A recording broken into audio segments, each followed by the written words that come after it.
All right, folks, today I'm going to break down the Google file system, or GFS, in a way that's super easy to understand. GFS is a scalable distributed file system that's been the backbone of Google's data storage since the early 2000s.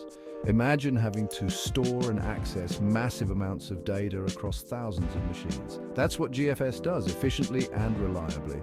First off, let's talk about the architecture. GFS is built on a cluster of machines. We have a single master node and multiple chunk servers. The master node is like the brain of the system.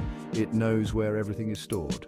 Chunk servers, on the other hand, store the actual data in fixed-sized chunks, typically 64 MB each. Now, how does it handle files?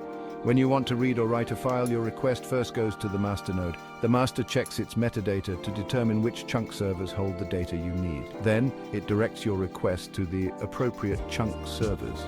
This division of labor helps in balancing the load and avoiding bottlenecks.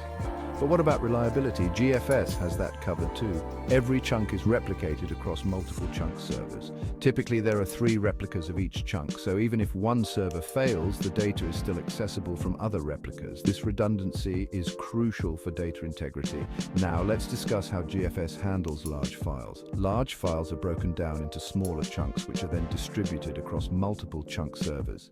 This not only speeds up the access time, but also makes the system extremely efficient.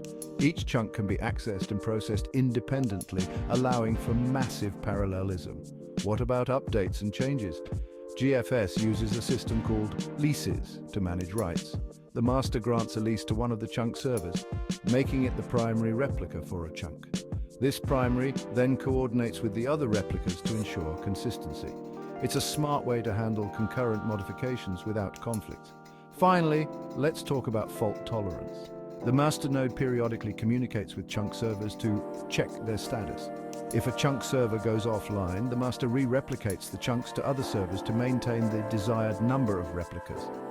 This constant monitoring and rebalancing act keeps the system robust and reliable. So there you have it, Google file system in a nutshell. It's a marvel of modern engineering, handling petabytes of data with incredible efficiency and reliability. If you found this breakdown helpful, don't forget to like and subscribe for more tech deep dives. Catch you in the next one.